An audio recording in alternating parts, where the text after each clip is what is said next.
सदगुरु कबीर साहब कहते हैं कि मानुष जन्म चुके हो अपराधी। धरती तल का सबसे बड़ा अपराधी अगर कोई है, सबसे बड़ा अज्ञानी कोई है तो मनुष्य है। क्योंकि मनुष्य से बहुत अपराध होता है, पशु से कोई अपराध नहीं होता है, पशु से कोई गलती नहीं होती है। इसलिए पशु के जीवन में कभी सुधार नाम की संभावना भी नहीं होती है। मनुष्य से गलती होती है तो मनुष्य में सुधारने की संभावना है। मनुष्य अपराधी है, मनुष्य अपराध को छोड़ करके निरपराध भी हो सकते हैं। मनुष्य अज्ञानी है तो संतों के शरण और सत्संग के सानिध्य में जाकर के अपने जीवन को ज्ञानी बना सकते हैं। मनुष्य अगर गलत संगी है, मनुष्य कुसंगी है, तो मनुष्य कुसंग को छोड़ करके सुसंग कर सकते हैं। मनुष्य अगर गलत मार्ग पर जा रहे हैं तो मनुष्य ही अच्छे मार्ग पर आ सकते हैं। दुनिया के और कोई प्राणी अच्छे मार्ग पर नहीं आ सकते। घोड़ा है, गधा है, कुत्ता है, बैल है, गाय है, भैंस है, वह अपने धर्म पर है।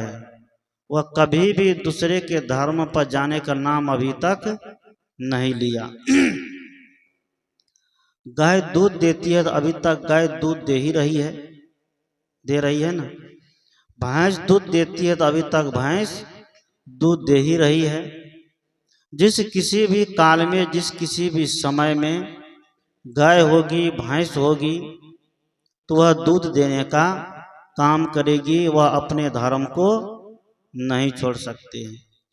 शेर मांस खाता है तो शेर को कोई जलेबी, रसगुल्ला, बर्फी, हलवा, पूड़ी, रसमलाई, खीर बनाकर दे देंगे तो शेर मर सकता है, लेकिन शेर ये सब चीज खाना पसंद नहीं कर सकता है।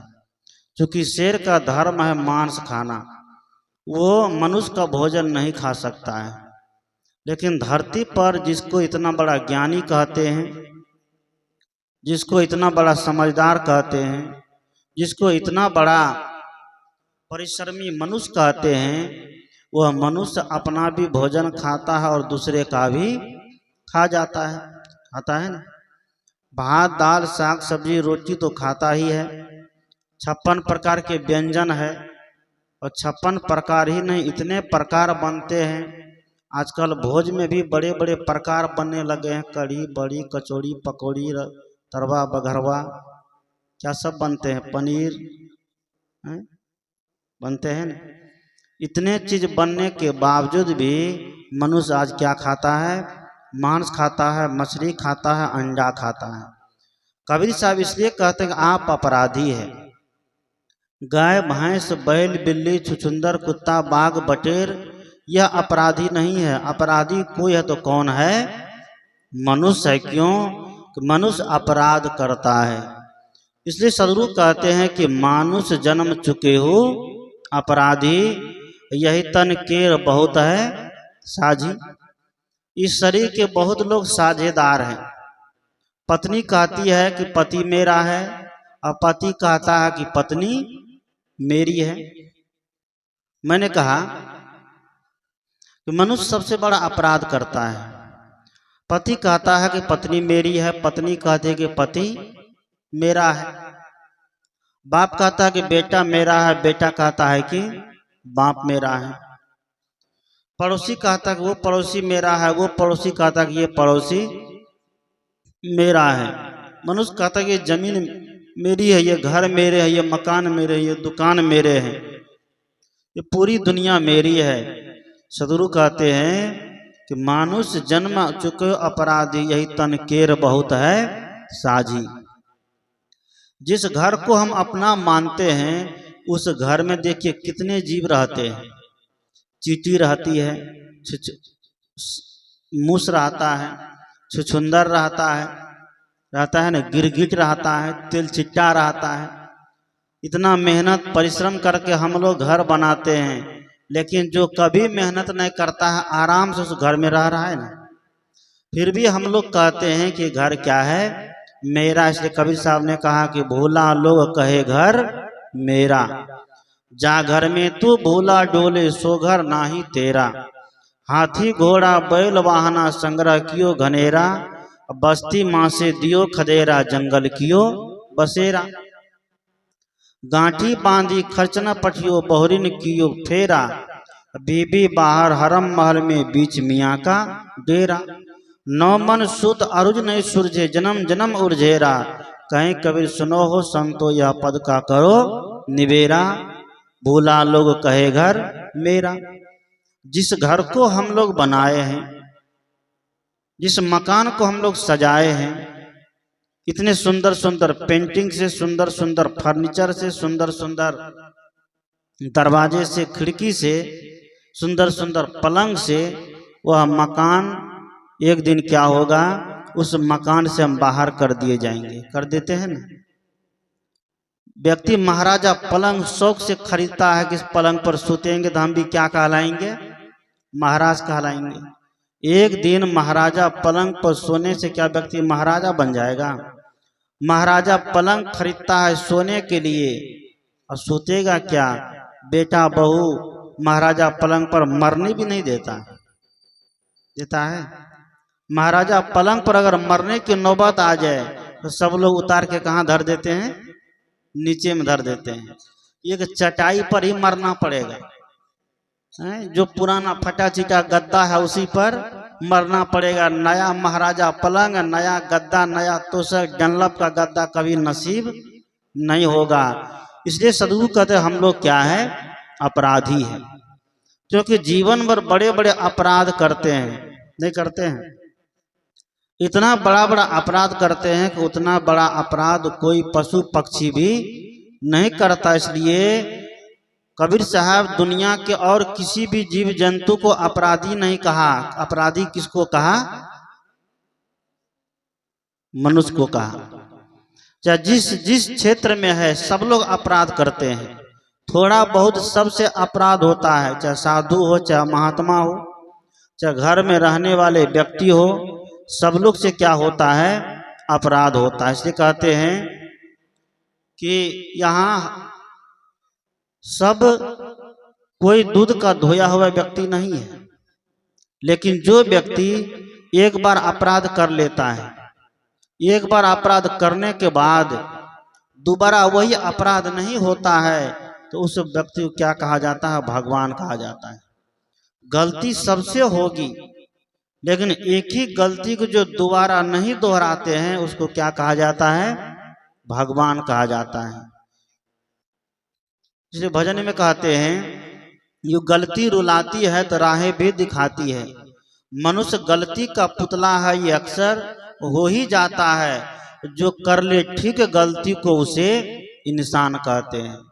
जो अपनी गलती को ठीक कर लेता है उस व्यक्ति को इंसान कहा जाता है। लेकिन आज गलती को ठीक करना तो दूर, गलती पर गलती हम लोग करते जाते हैं। साधु महात्मा घूम घूम करके इस गलती को कहते हैं ठीक करो। क्या कहते हैं हम लोग? कि गलती करने के लिए गलती को ठीक करो, लेकिन लोग गलती को ही क्या मान लिया है? सही मान लिया है। आप रोज झूठ बोलना चालू कर दीजिए और साल भर तक बोलते रहिए, आपकी आदत पड़ जाएगी झूठ बोलने का, तो सच आपको बुरा लगने लगेगा। क्या लगेगा? अगर आपकी आदत पड़ जाएगी सच झूठ बोलने का, तो कोई सत्य बोलेगा तो आपको खराब लगेगा। आपको लगेगा कि नहीं यही झूठ बोलता, हम क्या बोल रहे हैं? सच बोल रहे हैं। आदत ऐसी चीज होती है। इसलिए सदगुरु कहते हैं किसी भी चीज की आदत हमें नहीं लगानी चाहिए। अगर आदत लगानी हो तो सच का लगाइए, आदत लगाना हो तो सत्संग का लगाइए, आदत लगाना हो तो ज्ञान का लगाइए, आदत लगाना हो तो ध्यान का लगाइए। लेकिन ज्ञान ध्यान सच बोलने की आदत लगाना दूर, और झूठ बोलने की आदत, भरम की तरफ जाने की आदत, अब पाखंड की तरफ जाने की आदत हम लोग क्या लगा रहे हैं? ज्यादा लगा रहे हैं ना। इसलिए सदगुरु कहते हैं ये सब हमें छूटना चाहिए, क्योंकि मुंडन एक संस्कार है। क्या है? मुंडन को संस्कार कहा गया। 16 संस्कार में मुंडन भी क्या है? एक संस्कार है। बच्चे के सिर के बाल मोड़ दिए जाते हैं, उस पर चाहे भगत कराओ चाहे सत्संग कराओ। बहुत लोग नाच नटंकी भी कराते हैं, खुशी मनाते हैं, गोसाई खिलाते हैं, गोसाई आकर खेलता है, पान देता है और क्या क्या देता है, दही चूड़ा क्या क्या देता है, वह आप ही लोग जानिएगा। गोसाई खेलता है, सबका भविष्य बताता है। मैं एक जगह गया था सत्संग करने, ये बगल की बात है, कुछ दिन पहले, इसी मुंडन के अवसर पर बहुत लोग मुंडन कराते हैं, भगत भी करा लेते हैं, सत्संग भी करा लेते हैं। सोचते हैं कि भगत वाला भी नहीं रूठे और बाबाजी सब भी नहीं रूठे, बाबाजी सब की दही चूड़ा पाँव होते रहे। मैं सत्संग करने गया, शायद ये दरगाहीगंज की तरफ की बात है, उधर ही गया। सत्संग समाप्त हुआ और घर वाले जो तो हमको परेशान करे बार बार, चलिए बाबा गोसाई खेलेगा देखिएगा। हम बोले हम गोसाई तो सब क्या देखेंगे, हम वहां रहेंगे तो हमको गोसाई नहीं आएगा। अब बात सच हो गई, मुझे ले जाके कुर्सी पर बैठा दिया। अब भक्ता एकदम आसन जमाया है, पगवा पगवा के टुकुर टुकुर अंदर से हमको देख रहा है कि कब भागे कि हम गोसाई खेलेंगे। हम भी कैसा कि हम भागने वाले नहीं, हम भी कहे ठीक है आज तुम्हारा गोसाई भी हम देखिए लेते हैं मने मन। बहुत लोग कहते हैं कि मन में जो रखो तो गोसाई क्या करता है, जान जाता है। कहता है ना, मन में जो रखो गोसाई जान जाता है। हम उस दिन मने मन बहुत चीज प्रश्न रखे, देखते हैं गोसाई क्या क्या बताता, हमको क्या क्या करता है। वो बेचारा बगवा बगवा के भैंसा पड़ा जैसे तोरे तर हमको देखे, लेकिन कुछ बोले नहीं कि बाबा आप जाइए या कुछ करिए। लेकिन हम भी उसी दिन ठान लिए कि नहीं आज हम जाएंगे, ना आज परीक्षा हो जाए कि बाबाजी में ताकत है कि गोसाई बाबा में ताकत है। बैठे रह गए, जब तक हम बैठे रहे कुर्सी लगा के उनको गोसाई नहीं आया। जब गोसाई नहीं आया तो घर के सब लोग परेशान। अब भगतिया एकदम खंजड़ी पर ताल देते देते, पसीना पसीना, गर्मी का मौसम था, ताल देते रहा, लेकिन गोसाई उनको नहीं आ रहा है। तो मैंने कहा कि रुको अभी इनको गोसाई आ जाएगा। मैं उठ करके दरवाजे पे चला गया। दरवाजे पे गया, 10 मिनट के बाद और हु करना चालू कर दिया। हमके देखो बाबाजी की कृपा है, ये कबीर साहब की कृपा है जो उनको गोसाई आ गया। अगर कबीर साहब वहां बैठे रहे तो उनको गोसाई आने वाला नहीं। तो इसलिए कहते हैं कि जोगी के सामने कभी धुरखेल नहीं चलता है। कल धुरखेल, आज हम लोग धुरखेल भी खेलेंगे और होली भी गाएंगे। क्या आज धुरखेल भी चलेगा और होली भी चलेगा। धुरखेल का मतलब होता है कि कोई त्योहार है, कोई तीज है, कोई व्रत है, हमारे ऋषि महर्षि चलाए तो उसका कोई न कोई क्या है, प्रतीक है, उनका कोई न कोई सिद्धांत है। धुरखेल का मतलब होता है कि आप अपने अंदर जो भी बुराई रखे हैं उसको धूल समझ करके क्या करिए, निकाल दीजिए, बाहर निकाल दीजिए। जो भी अहंकार, जो भी काम क्रोध लोभ मोह गलत खानपन आपके जीवन में है, उसको धूरा खेल करके बाहर निकाल के छोड़ दीजिए। यही क्या है, धुरखेल, जिसको होलिका दहन भी कहते हैं। होलिका दहन का मतलब केवल घास को जला देना नहीं है, केवल लकड़ी को जला देना नहीं है। होलिका दहन का मतलब है हमारे अंदर जो एक अहंकार रूपी होलिका है, मनोवृत्ति, गलत मनोवृत्ति रूपी होलिका है, उनको हम ज्ञान की अग्नि में क्या करें, जला दें। हमारे अंदर जो मनोवृत्ति रूपी होलिका है, जो गलत सोचती है, गलत करती है, गलत खाती है, गलत पीती है, गलत जगह बैठने के लिए अग्रसर करती है, सदगुरु कहते हैं अगर हम लोग ज्ञानी है, हम लोग संत के सच्चे पुजारी हैं, हम लोग संत के भक्त हैं, तो हमारा यह परम कर्तव्य होता है ज्ञान की अग्नि में अपने मनोवृत्ति रूपी गलत होलिका को क्या करना है, जला देना है। ज्ञान की होली में अज्ञान को जला देना है, यही होलिका दहन करना है। हम लोग सभी हिंदू भाई क्या करते हैं, साल में एक बार होली तो मना लेते हैं, रंग तो खूब उड़ा लेते हैं, गुलाल तो खूब लगा लेते हैं, एक दूसरे से खूब रंग डाल करके खूब मजा कर लेते हैं। लेकिन होली जब खत्म हुआ, पर्व जब खत्म होगा, त्योहार जब खत्म होगा, तो बस वैसे ही जीवन वैसा का वैसा फिर चालू हो जाता है। तो जीवन में एक बार होली मना लेने से आपका जीवन खुशहाल नहीं हो जाएगा। होली का मतलब होता है हो लेना। क्या करना? होली का मतलब हो लेना। लेकिन हमारा हिंदुस्तान में जिस दिन पर्व का दिन आता उस दिन ज्यादा पाप होता है। सही या गलत बोलिए? जिस दिन कोई त्योहार आता है, जिस दिन कोई पर्व आता है, तो उस दिन ज्यादा क्या होता है?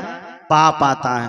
होली के दिन ज्यादा दारू पिया जाएगा, होली के दिन गांजा पिया जाएगा, होली के दिन भांग खाया जाएगा, होली के दिन कितना बकरा मुर्गा का क्या हो जाएगा? जब्या हो जाएगा। होगा ना? कबीर साहब इसलिए दोनों को अड़े हाथ लिया, एक तरफ हिंदू को भी, एक तरफ मुसलमान को भी। हिंदू के लिए तो बोले ही बोले, लेकिन मुसलमान को भी नहीं छोड़े। कबीर साहब ने कहा कि संतों राह दोनों हम दीठा। दीठा मतलब देखना। संतों राह दोनों हम दीठा, हिंदू तुरुक हटा नहीं माने, स्वाद सबन को मीठा। हिंदू और तुरुक को देखिए। हिंदू लोग व्रत करते हैं, एकादशी रखते हैं, उपवास रखते हैं, सहते हैं, दिन भर भूखे। और शाम जब होता है तो दिन भर का एक के बार बखारी में भर लेते हैं। दिन भर तो उपवास रहे, लेकिन जैसे शाम होगा तो क्या क्या कचौड़ी पकौड़ी बनना चाहिए। बहुत हमारी माताएं जितिया करती है, और जितिया जब करती तो पारण के दिन, जबकि 2 दिन 3 दिन उपवास रहने पर उनको हल्के से भोजन लेना चाहिए।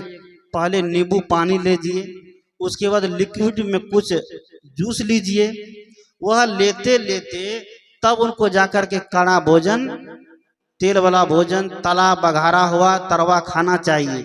लेकिन ये लोग 3 दिन तो एकदम निराजल रहेगी, और जैसे पारण होगा तो बाप रे कचौड़ी पकौड़ी कढ़ी बड़ी इतना चीज बनता है, अब बन करके बखारी में डाल देता है। और अचानक जो भोजन उतना टाइट दिए हैं, जो पेट इतने दिन तक खाली रहा, और तुरंत इतना टाइट भोजन देंगे तो रोग घेरेगा कि नहीं घेरेगा? बीमारी घेरेगी कि नहीं घेरेगी? कोई भगवान बचा देगा? जिस जितिया भगवान के लिए आप व्रत किए हैं, वह भगवान भी आपकी गलती को माफ करने वाला नहीं है। आप जो गलती कर चुके हो, उस गलती का परिणाम आपको भोगना पड़ेगा। इसका परिणाम कोई भगवान आपको बांट नहीं सकता। इसलिए कोई इस भ्रम में मत रहिए। हम जो गलती कर लेते हैं, हम जो गलत काम कर लेते हैं, तो उसको भगवान का विनती करेंगे, भगवान की स्तुति करेंगे, गुरु महाराज का सत्संग करेंगे, तो गुरु महाराज हमें उस पाप से उबार देगा। ऐसा किसी धर्मशास्त्र या किसी गुरु बाबा, कोई गुरुदेव ये नियम नहीं बनाए। आप जो छुप करके कर्म कर चुके हैं, उस कर्म का परिणाम आपको भोगना ही पड़ेगा, चाहे आज भोगिए चाहे कल भोगिए। आप लोग सुने हुए उदाहरण मुझे याद आता है, क्योंकि समय बहुत हो गया, इसलिए ये पहरिया सत्संग से काम नहीं चलेगा। सत्संग 1 मिनट का सुनिए, लेकिन जीवन में ग्रहण कर लीजिए, उतना ही बहुत है। अब बहुत देर तक सत्संग सुना दिए, कुछ पल्ले नहीं पड़ा, तो उससे कोई फायदा नहीं होगा। जैसे बारिश खूब हो जाए, बोलिए सदगुरुदेव की। इधर उधर मुंह काहे देखते हैं दूसरे के टुकुर टुकुर? हमारा मुंह खाली देखिए, हमारा मुंह खराब लग रहा है? खराब लग तो बताइए, दूसरे बार से तो बढ़िया मेकअप कर खाएंगे। मेकअप वाला चेहरा चाहिए। बोलिए सदगुरुदेव की जय। मैं क्या कह रहा था कि थोड़ी देर का सत्संग हो, लेकिन उस सत्संग में आत्मज्ञान की बात हो, मन को सुधारने की बात हो, जीवन की सुधारने की बात हो, परिवार को सुधारने की बात हो, बच्चे के संस्कार सुधारने की बात हो। उतना ही देर का सत्संग क्या होता, हमारे जीवन में क्रांति कर देता है। एक मियाँ जी था, उसका नाम था सुभान। क्या नाम था?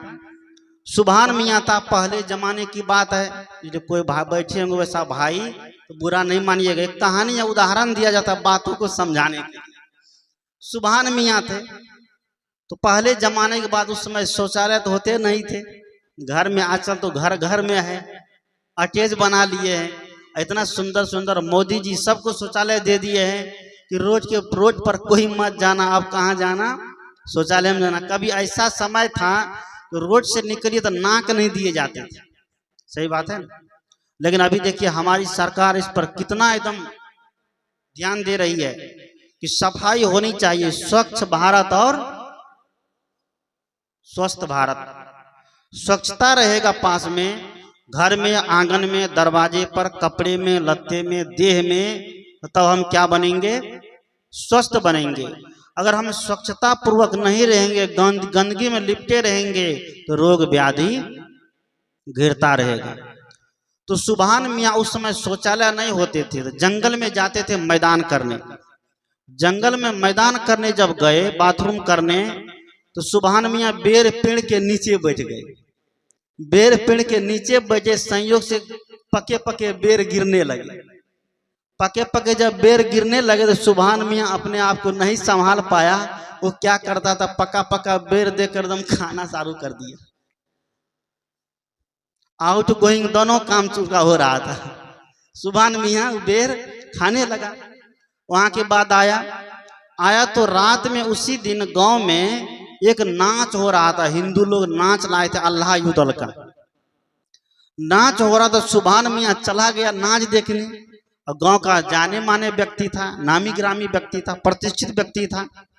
जब नाच देखने चला गया तो उसको सबसे आगे दिया कुर्सी पर बैठने। अब इज्जतदार व्यक्ति थे तो कोई नीचे देंगे, जनरल में देंगे नहीं, उसको दिया कुर्सी लगा करके और मंच के आगे में ही दिया बैठने के लिए। समय से नाच प्रारंभ हुआ। नाच जब प्रारंभ हुआ तो नर्तकी जो होती है, नाचने वाली जो होती है, वो नाचने वाली अपने प्रार्थना पहले धुन गाना शुरू कर दिया। सुभान तेरी बतिया जान गई राम। उसका नाम क्या था, सुभान मियाँ। वो नर्तकी कहती है, नाचने वाली वो कहती है सुभान तेरी बतिया जान गई राम। सुभान मियाँ को लगा के हाय रो बाप, ये तो बड़ी बेइज्जती वाला सवाल है, ये बेइज्जती वाली समस्या है। इतने लोगों के बीच में, इतने लोगों को मैं मुखिया हूँ, क्या हूँ, इतने लोगों को मैं मुखिया हूँ। ये नाचने वाली क्या है, ना अपने इज्जत की ठिकान न दूसरे इज्जत की ठिकान। इनको तो पैसा मिलेगा लेके चल देगी, इज्जत तो मेरी खराब होगी। जैसे वो कहती है सुभान तेरी बतिया जान गई राम, सुभान मियाँ को तो बड़ा गड़बड़ी होने लगा। बाप रे बाप, अगर नहीं कुछ करते हैं तो मेरी प्रतिष्ठा धूमिल हो जाएगी। सुभान मियाँ ने क्या किया, अपने ऊपर जो चादर, महंगी चादर, लगभग 5,000 रुपये की चादर उड़ के रखे थे, गर्म साल ठंडी का मौसम था, वह उतार करके नाचने वाली को दे दिया। सोचा कि इनको दे देंगे तो ये हमारा नाम बदनाम नहीं करेगी, ये चुप हो जाएगी। अब देखिए नाचने गाने वाले सबको जब पैसा दीजिए तो उसका और मनोबल बढ़ता, तो और एकदम बढ़िया से उसका नाम लेते हैं। जैसे वो 5,000 या साल दिए तो कहती है सुभान तेरी बतिया कह दूंगी राम। क्या, पहले तो कहती सुभान तेरी बतिया जान गई राम। सुभान मियाँ को बड़ा बुरा लगा, इज्जत पर आ गई, तो साल उतार के दे दिया। जैसे साल दिया तो अब कहती कि सुभान तेरी बतिया कह दूंगी राम। जैसे कहा कि सुभान तेरी बतिया कह दूंगी राम, सुभान मियाँ को लगा कि अब भी लगता खैर नहीं लगता, और कुछ देना पड़ेगा। सोने की अंगूठी पहन के रखे थे, क्या रखे थे, सोने की अंगूठी पहन करके सुभान मियाँ रखे थे, वो उतार करके दे दिया। किनको, नर्तकी को, नाचने वाली को, डांसर को, उनको दे दिया। जब सोने की अंगूठी निकाल के दे दिया तो उसका मन और बढ़ गया कि लगता है और कुछ मिलने वाला है। अब कहती सुभान तेरी बतिया कह रही हूँ राम। क्या कहती है, सुभान तेरी बतिया कह रही हूँ राम। सुभान मियाँ को गुस्सा उठ गया, कहा कि इतना कुछ देने के बाद 5,000 रुपये का साल दे दिए, 20-25 हजार रुपये की अंगूठी दे दिए, इतना देने के बाद भी ये चुप नहीं हो रही है। तो सुभान मियाँ सबके बीच में खड़े होकर बोलती है, बेसिया की जात क्या कहेगी, यही न कहेगी सुबहान पिया बेर पेड़ के नीचे मैदान करते करते बेर खा रहे थे, और क्या कहेगी। सभी लोग हंसने लग गए। नाचने वाले एकदम अकचका के देखते रह गई, क्या हो गया। नाचने वाली एकदम अकचका के देखते रह गई, ये क्या हो गया, ये मियाँ जी को क्या हो गया। जबकि वो प्रार्थना कर रही थी अपने प्रभु के लिए, वो अपने प्रभु के लिए प्रार्थना कर रही थी कि सुबहान तेरी बतिया जान गई राम, सुबहान तेरी बतिया कह रही हूँ राम, सुबहान तेरी बतिया कह दूंगी राम।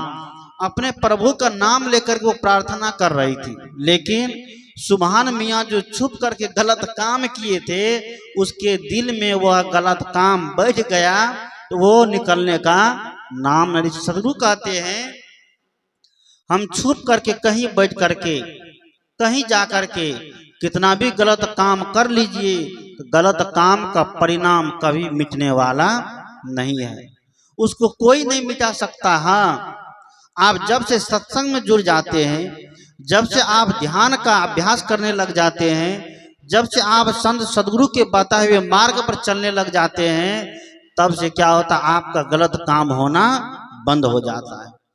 गलत काम होना आपका जब बंद हो जाएगा तो समझिए कि आपका कर्म सुधरने लग जाएगा, आपका कर्म अच्छा होने लग जाएगा, आप अपराधी होने से बच जाएंगे।